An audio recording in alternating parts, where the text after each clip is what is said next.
But I'm sorry, I'm old-fashioned. I don't want a brain-damaged president. The man has mashed potato for brains. That's what this is about. Fallout continues from Joe Biden's disaster of a debate performance on Thursday night. And I want to preempt a lot of what we're about to see here because the Democrats' spin now is, well, everybody has a bad night. Hey, he's just a bad debater. You know, it was just a bad debate. Barack Obama, I've had some bad debates in my time. It's a bad debate. They're acting like the question here is, well, he lost a debate. No, this has nothing to do with him losing a debate. It's what we all saw. It's what we've seen for the last 4-5 years since he announced he was running for president, inexplicably against anybody's good judgment. This is about the gaslighting of the media against us now disappearing because they couldn't hide this for 90 minutes. This isn't about losing a debate. This is about every single American seeing with their own eyes just how mentally incapacitated Joe Biden is, not as a candidate, but as a president today, sitting in the Oval Office, making decisions that affect our lives. He can't do it. The man has mashed potato for brains. That's what this is about. But the spin, oh, the spin is glorious. Do we have new poll numbers for President Biden post-debate? We do. You know, CBS News YouGov conducted some polling post-debate. We can compare it to the pre-debate numbers. And the bottom line, Alice, it's not any good. It's not any good. Look at this. Voters. I got to pause here. The polls are in and it's not any good. Well, that's certainly an interpretation from one point of view, isn't it? Now, if you're a Republican and you want the Republican to win in November, these poll numbers are actually quite good. I do love it when CNN forgets to keep the mask on. So I just wanted to point that out to you. It's not very good. It's not very good. Now, he could have said, if you're Joe Biden, it's not very good. If you're a Democrat, it's not very good. But he didn't say that. But of course, he didn't need to say that because he is, in fact, a Democrat. So he was speaking from his own perspective. And the bottom line, Alice, it's not any good. It's not any good. Look at this. Voters who say that Biden has the mental health to be president. It was just 35% pre-debate. Look where it's dropped to now post-debate, 27%. How about that he should be running for president? It was 37% pre-debate. It's now 28%. I have never seen numbers this bad for an incumbent president during my lifetime. I mean, that mental health to be president, just 27%. You might say, okay, you know, that's low, but a lot of people thought Biden was too old back in 2020. These numbers look nothing like this back in 2020. These numbers were bad already. And the truth is, Allison, they have gotten just considerably worse, even in just a few days after that first presidential debate. Yeah. How exactly does one win an election for president when 3 out of 4 Americans think you don't have the mental health to actually carry out the job? Oh, it's bad, all right. It's very bad. It's so bad, it's glorious. It's fantastic. Listen, I weep for our country, and I want this man removed from office as soon as possible. Oh, I know. That means Kamala Harris will be president. I know.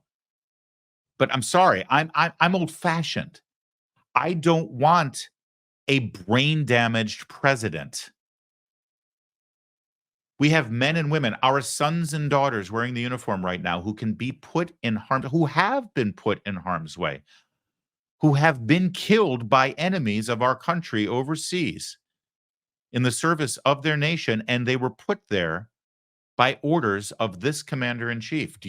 If you were the child of someone who died wearing the uniform of the United States military while Joe Biden was president, would you in your heart of hearts at the very least know that your son or daughter went there following orders from a man who knew what he was doing, who was competent enough to send your child into harm's way? Think about that before you just look at this through the lens of politics. I know, trust me, I've already heard it from the Trump campaign people where they're like, yeah, we want to stick with Joe. Dad, he can't change. Let's just go with Joe. Joe is our best bet right now. And I understand they only have one thing that they're looking at right now, and that's election day in November. I want, even if she's Kamala Harris, I want to have a president who at the very least is not certifiably brain damaged, as we now have. All right. This is delightful and glorious and wonderful too. A debate watch party in Los Angeles on Thursday night happened to feature Kamala Harris's husband, Doug Emhoff, Pritzker, that's the governor of Illinois, Whitmer, the governor of Michigan, and Bashir, that's CNN Bashir. There were other high-profile attendees. By a few answers in, Rob Reiner was screaming about losing, and Jane Fonda had tears in her eyes, according to people in the room. How wonderful is that? It is a great time to be alive. Literal liberal tears from Jane Fonda that, you know, we could gather in a cup and put on the rocks and share amongst all of us. And then there's this from Tucker Carlson. Tucker has great sources, continues to have great sources. He's been a journalist in this town for 3 decades. Before we get to it, let's just be clear on what happened over the weekend. You had Barack Obama and Bill Clinton put out encouraging tweets saying, listen, everybody has a bad night. Everyone has a bad debate. There's no reason why Joe Biden should go anywhere. He's our candidate. You had Kamala Harris, of course, saying the same thing. You had Nancy Pelosi and you had James Clyburn. You had Wes Moore, the governor of Maryland, saying the same thing. You had all of these statements on the record from high-profile Democrats saying, Joe's our guy. Joe's our guy. You also had this scene all of a sudden Saturday night where Joe and Jill and all the Bidens gathered at Camp David for a family meeting to discuss whether Joe Biden should stay on the ticket. Now, let me just ask you something. If he just had one bad debate night and everything's fine, and Barack Obama and Bill Clinton and the entire power structure of the most influential elected Democrats in this country are all on board saying that Joe is great, he should stay on the ticket, we support Joe, then why on earth would you have to gather your family for an emergency meeting at Camp David to discuss your future? It makes no sense, does it? It only makes sense if you're watching a drama play out, if you're watching a scripted event meant to manipulate you. You see, of course, everybody with any power or influence are going to go on the record and say that they want Joe Biden to stay. And the leaks coming out of this family meeting told us that Hunter Biden was one of the top advocates to keep Joe in office because, you know, you got to get a pardon for whatever might happen in the future. Oh, he can already have his pardon for his past crimes, but what about the stuff he's planning on doing? So Hunter Biden and the whole Biden family is on board with him staying in office. And most importantly, Jill Biden, the first lady, she was the most vocal saying, we got to stick with this. I'm all in. We're all in. Joe, you got to stay on the ticket. So, of course, obviously, Joe's going to stay, right? No. No, Joe's going to step aside. But the drama has been scripted and it's playing out for you right now. You see, what makes Joe Biden look the best? If Barack Obama and Bill Clinton push him out by saying, yeah, we got to go another direction, that makes Joe Biden look bad. If his son or his wife say, Joe, let's hang it up, let's go home. Now, that makes Joe Biden look weak. It makes him look bad. No, the only scenario where Joe Biden continues the facade that he's a great man, and he is not a great man. He is a very small man, a small, mean-spirited, inconsequential man. But the only drama, the only script, the only scenario that can be created where Joe Biden suddenly looks like a big man is if, against all the advice and all the support and all the encouragement of everyone, from party apparatchiks to past presidents to his own wife, despite all of their support and encouragement, Joe Biden stood up and said, no, for the good of this country, for the good of our party, for the American people, and for the United States of America and the Constitution, I will step aside. Because the most important thing is that we protect our democracy and we stop the bad orange fascists from winning in November. And even though everybody encouraged me to stay and no one's pushing me out, I am setting my personal political ambition aside and I'm going to make the patriotic move as only a true patriot who loves this country can do. Pay no attention to the Swiss bank accounts that have millions of dollars in cash that's been wrestled away from donors to keep me happy and quiet for the rest of my life and to keep my family supported for the rest of their lives. Pay no attention to that. That had nothing to do with this. And pay no attention to the senatorial seat that's going to open up for my wife, Jill. She runs next election cycle. Nah, pay no attention. And pay no attention to the multiple pardons that have been guaranteed for me, my brother, and my son, not just now, but in the future. That has nothing to do with this. Nope, I'm doing the noble thing, the selfless thing. I'm going to step down. I think that's what's happening right now. Because Democrats care about one thing, and that's power. And right now in this country, for now, the only way you get and keep power is by winning elections. Even if you come close and then you can, cheat to make sure that the numbers come your way, you still got to get that election night victory. And right now, Joe Biden is a loser. Joe Biden will not win, and it's not going to get any better. He's not going to get any better. And they figured it out. This whole reason why we had an early debate was so they had room to maneuver if just this sort of thing happened. And this did happen, and now they're maneuvering. Let the maneuvering begin. Which brings us back to Tucker Carlson. So here's Tucker Carlson with his reporting that he shared on X.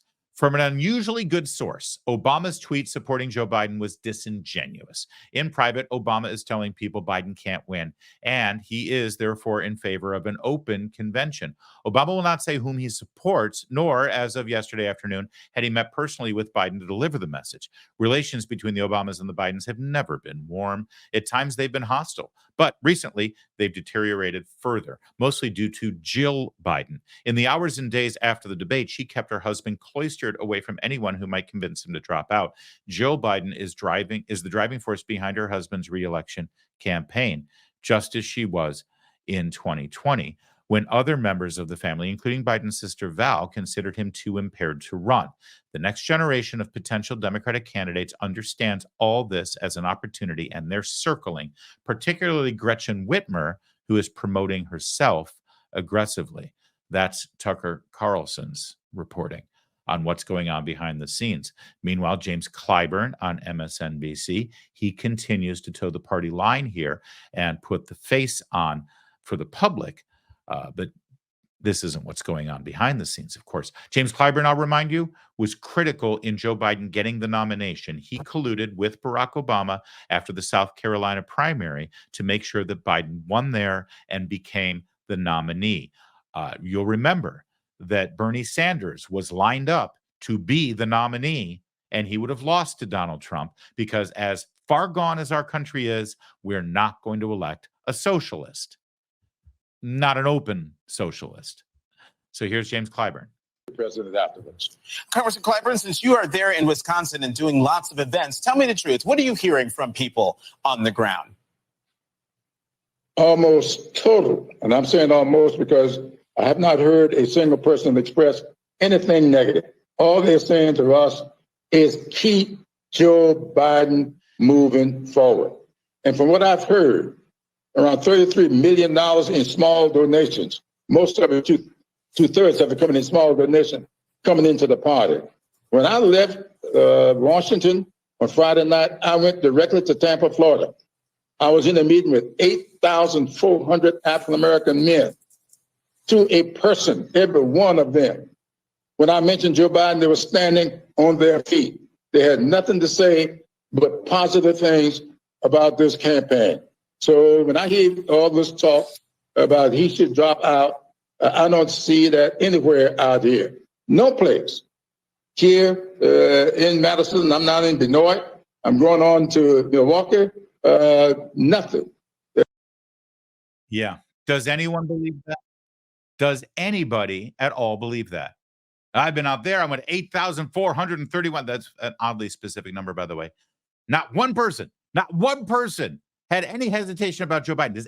Nobody believes that. Nobody believes that. I doubt that was the case at Camp David within the Biden family. It's impossible.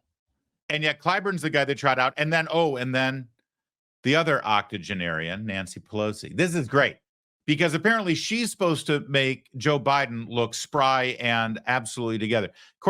Compared to Nancy Pelosi right now, Joe Biden looks like the president of the local Mensa chapter. My people are very much Biden, Kamala Harris. And this is an opportunity for Joe Biden to go out there and show he has the stamina and the rest. And by the way, while the press, and for some reason they don't, there are healthcare professionals who think that Trump has dementia, that his connection, his thoughts do not go together. Do like it. That was a morning show, right?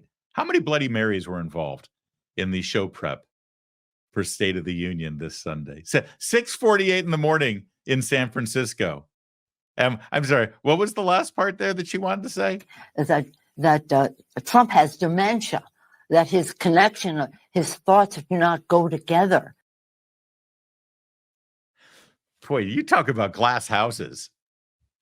So Nancy's out there not saying, well, the real problem here is Trump and his dementia. Okay. But it sure looks like Jill Biden is the person that a lot of people, even openly, are saying is at fault here.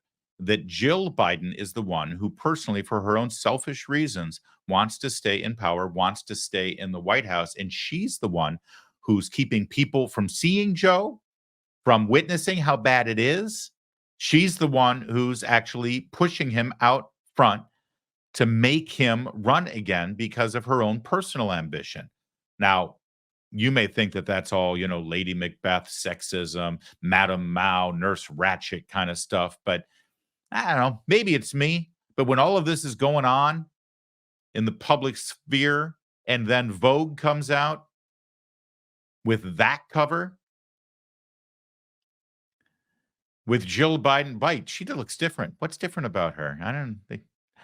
First Lady Jill Biden, we will decide our future is the cover. I don't know if that does anything to dissuade anyone's belief that maybe Jill is doing an Edith Wilson turn here. You know who Edith Wilson was? She was the first lady when Woodrow Wilson was president. That was another Democrat racist who loved the Ku Klux Klan. Woodrow Wilson, look it up. He had a stroke while in office, and unbeknownst to anyone apparently in the federal government or in the country, he was completely debilitated. And Edith Wilson, the wife of the president, carried out his official duties for the rest of his presidency. Sound familiar? Here's how the article begins. Following the presidential debate on June 27th, Dr. Jill Biden, the First Lady and Vogue's cover subject this month, has fiercely defended her husband and stood by him. And as she's always done. Reached by phone on June 30th at Camp David, where the Biden family had gathered for the weekend, she told Vogue that they, quote, will not let those 90 minutes define the 4 years he's been president. We will continue to fight, unquote.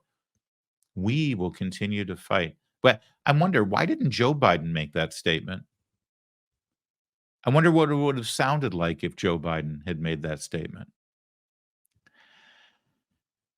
She added, President Biden will always do what's best for the country. Whatever happens in the weeks and months between now and November, it is Dr. Biden who will remain the president's closest confidant and advocate. In Vogue's August issue, the First Lady talks to Maya Singer about the most pressing issues in this election, the economy, reproductive rights, and the state of democracy itself. We will decide our future, she says, of women voters, perhaps the most critical constituency this fall. All right. Our own Katie Pavlich from Town Hall pulled a couple of quotes from this magazine that should chill you to the bone if you worry about people getting close to the presidency and getting drunk with power. Listen to this. If you want to know what power feels like, try to get yourself driven around in a motorcade. Flashing police chaperone lights form a perimeter as you blaze down an empty highway, waiting. Cars backed up on entry ramps as you pass. It's as if the world is holding its breath for you. Also, rules don't apply. At 9 Mile, an entourage of 30 or so are noisily hustling to follow a trim blonde woman in a pristine white suit as she strides nonchalantly past clanging, gurgling, brewing vats, aiming for a back office. This is my first glimpse of First Lady Dr. Jill Biden exiting the sealed chamber of power into the middle of America, a vision of calm amid utter cacophony. I don't know, maybe when you assign a journalist to cover the First Lady or anybody close to the presidency, maybe you shouldn't select someone who would actually be intoxicated by the exertion of power, executive power, over we peons in the middle of the country. That's gross. That's like authoritarian fascist pornography. And that's the Vogue write-up of Jill Biden. Scared yet? Meanwhile, over at Time magazine, they had a very different kind of cover, a little bit more reflective of what's really going on. But here's what I don't understand. Time magazine has this cover, but James Clyburn has been traveling all around the country for the last week, and he hasn't heard one person express one doubt about Joe. Weird, isn't it? I can't connect those dots. Maybe you can. New York Times. Biden's family tells him to keep fighting as they huddle at Camp David. President Biden is trying to figure out how to tamp down Democratic anxiety after last week's disastrous debate performance. This headline, quite properly described by this very funny person on Twitter as Berlin 1945. You've seen the video from that movie about Hitler where he's in the bunker and he's going insane and screaming at everybody? That's where we are right now. Right before he sticks the gun in his mouth, Biden's family tells him to keep fighting as they huddle at Camp David. Back to Gretchen Whitmer, by the way, in this article. There's a lot of articles right now because a lot of people are leaking what's going on behind the scenes because this is palace intrigue stuff.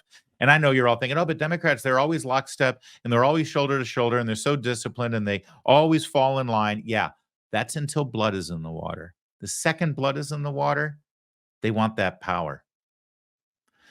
Whitmer, recognizing as much, disavowed the draft Gretch chatter. She used the call to reiterate her commitment and willingness to help the president, but also voiced her concern about how much more difficult the campaign would be now for Biden, I'm told by a person familiar with the call. So I love that. I don't want anyone thinking that they should draft me for president. I'm happy to be governor of Michigan and ruin the lives of Michiganders in the upper and lower peninsula. I'm here for Joe Biden. I will say, though, I mean, those of us who support Joe Biden, and don't get me wrong, I support Joe Biden, but those of us who do, our job just got a lot harder after the debate. It's going to be a lot more difficult to campaign for him, but I'm willing to do it. I don't have a second of doubt, but it's going to be a toughie. So transparent. Even more revealing is how word of the call reached me, this person writing the article, from someone close to a potential 2028 Whitmer rival from the Democratic presidential nomination. This person said Whitmer had phoned O'Malley Dillon with more of an unambiguous SOS to relay that Michigan, in the wake of the debate, was no longer winnable for Biden. So Whitmer says, nobody tried to draft me. I don't want to run for president. I'm behind Joe Biden. But behind the scenes, she's calling all the people in the party saying, well, you've lost Michigan. It's over. I don't know how you get Michigan back. Oh, well, actually, I do have one idea of how you could get Michigan back. It's Gretchen Whitmer. God help us all. Meanwhile, of course, as all of this chatter erupts around us and we wait with bated breath to see the mashed potato brains president emerge from Camp David, all eyes are on the succession. If, in fact, Joe Biden does step down, as it appears he will he step down from the presidency or just from the campaign? One could be hard-pressed to make the argument that he's incapable of running for president, but he is capable of being president. But they might end up splitting the baby in Solomon-esque fashion, allowing him to stay in the White House through the end of his term, but then replacing him on the ticket. And then, of course, all bets are off. Although one assumes that if Kamala Harris was selected to be the vice president and therefore be the obvious replacement for the president, should, God forbid, he not be able to fulfill his term in office, then if she's good enough to be the vice president now, why is she not good enough to be the presidential nominee when they have to pick someone on the ticket? Not to mention the fact that she is the first Black woman president, and it makes no difference to me, but it certainly makes a big difference to Democrats, or at least they claim it makes a big difference to them. They're the party of identity politics. And, it's time for a Black woman to have a chance, I'm told, over and over and over again. Not a competent Black woman, not a qualified Black woman, not a Black woman who doesn't maniacally laugh at things that aren't funny and will actually sound like you're driving a nail into your ear for the next 4 years of your life. No, no, no. Just a Black woman in general. Doesn't matter. Let me just speak on behalf of everyone here at Town Hall Media and, frankly, everyone watching this, and in my opinion, probably the vast, vast, vast majority of every single American. We are so screwed. Until November.